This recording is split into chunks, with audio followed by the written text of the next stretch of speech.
No, Mr. Bond. I expect you to buy. This isn't a gaming channel, so why am I reviewing a gaming chair? The answer is simple. I saw that they did a Batman chair, and I wrote to Secretlab and said, please, please God, send me that Batman chair. And they said, no. They've sent me this one instead, so I thought, well, I'm going to give you a very scathing review then. I'm going to be brutally honest about it. And the problem there is, it's flipping beautiful. I am not joking. I don't dare fart in front of it. You know when you first get a girlfriend coming round to your house and you don't fart for 6 months? I leave my room now before I fart because of this chair.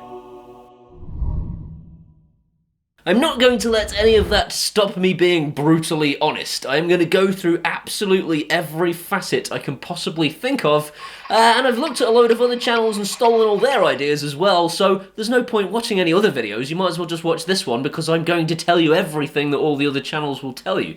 So stick around. Here are all of the good things, followed by all of the bad things about this chair.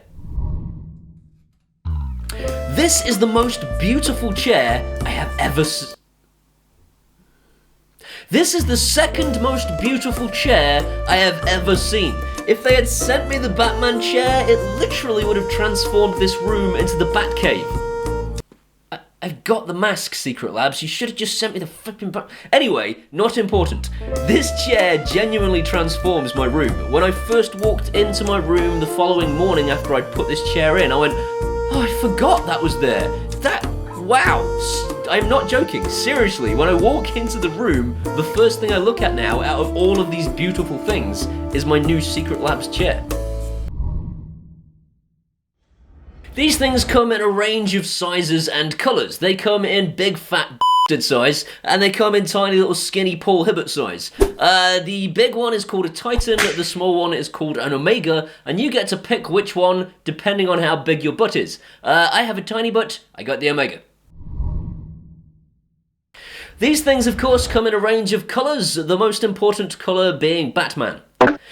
Now I know that Batman isn't technically a colour, but I've kind of ceased making sense since I fell into a deep dark depression having not received my Batman chair. I'm looking at you, Secretlabs.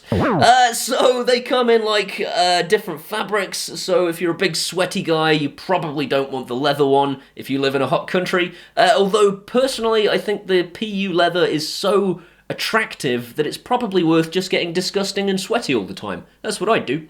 They come in different colours, so you've got charcoal grey, which is utterly revolting, but you know, that might be your thing, you might like utterly revolting. They come in like blacks with like red stitching and blacks with blue stitching. The works! Every colour scheme, every style, and every little tie-in to popular television you can think of.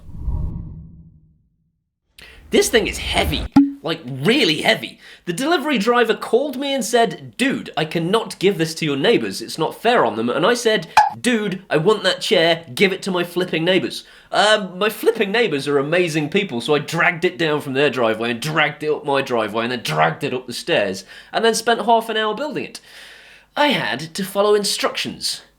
I know, I'm not a man for that, I'm very sorry. But unfortunately, this thing is covered in labels that tell you it's basically made out of spring-loaded knives. It says danger, warning everywhere, so I thought, this is a £300 chair that might cut my arm off. I should probably follow the instructions. Comfort. I probably should have started with this because, yeah, that's the point of a chair. But I didn't, and I'm not sorry, and the fact of the matter is that this is the most comfortable chair I have ever sat in. And I know you're thinking, you just think that because you got it for free, or, you fooled yourself by looking at it too long and thinking that's pretty, and therefore must be comfortable. I got my missus to come and sit in it, and I said, Nisha, what do you think to that chair? And she still sat in it now. I can't get her out of it. It is too comfortable for her to lift her body out of the chair.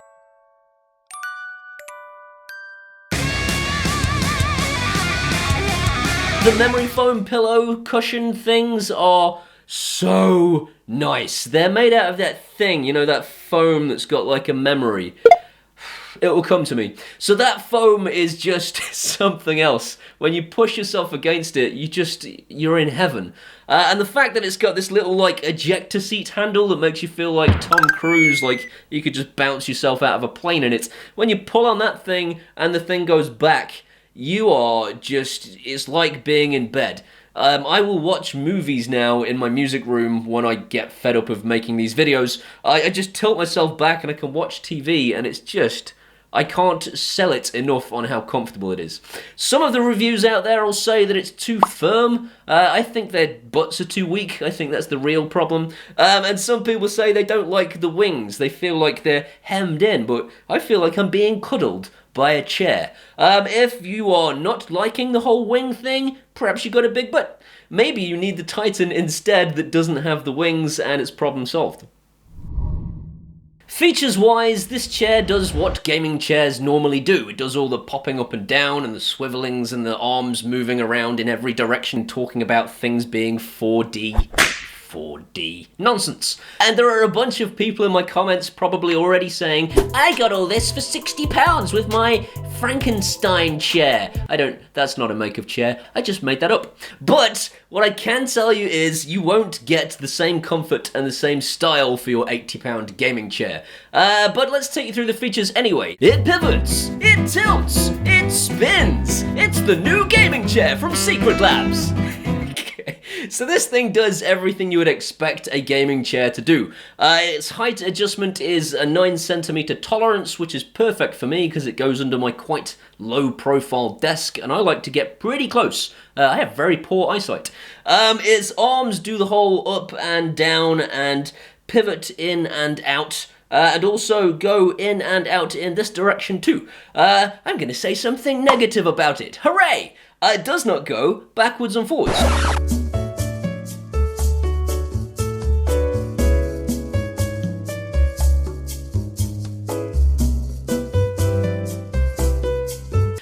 The backrest goes all the way back, pretty much. It doesn't quite go flat, it goes as far as you would want it to feel comfortable, and that's about it.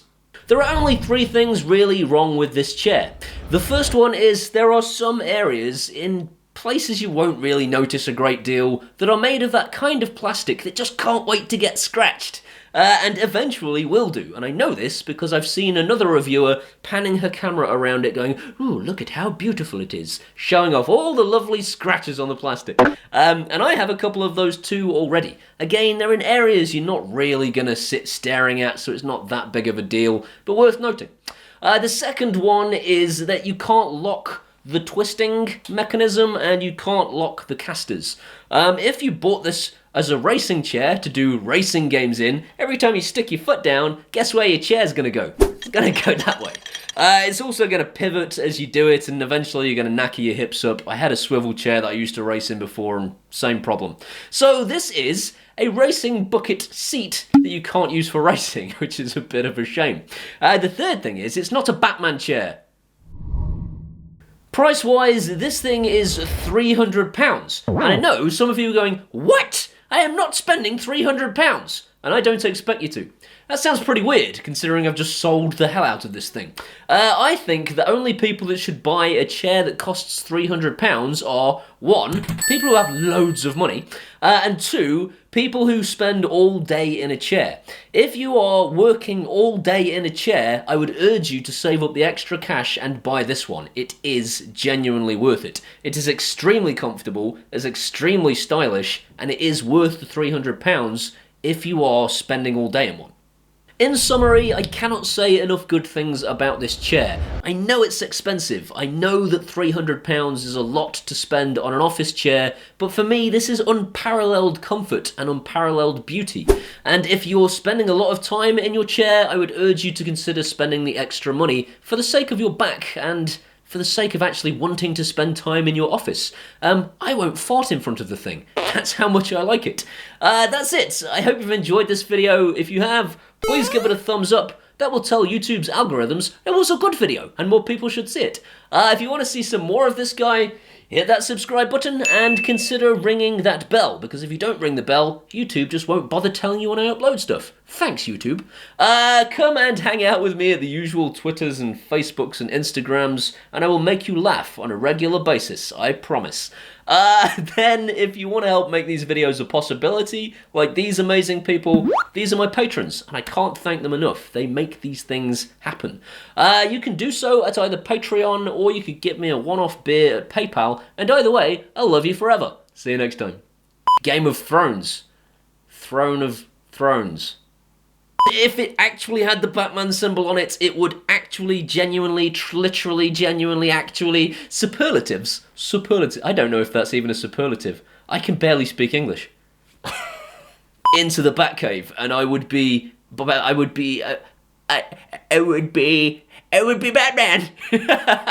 My room looks way more better. Way more better.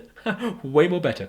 It's the gaming chair from... Who's it from?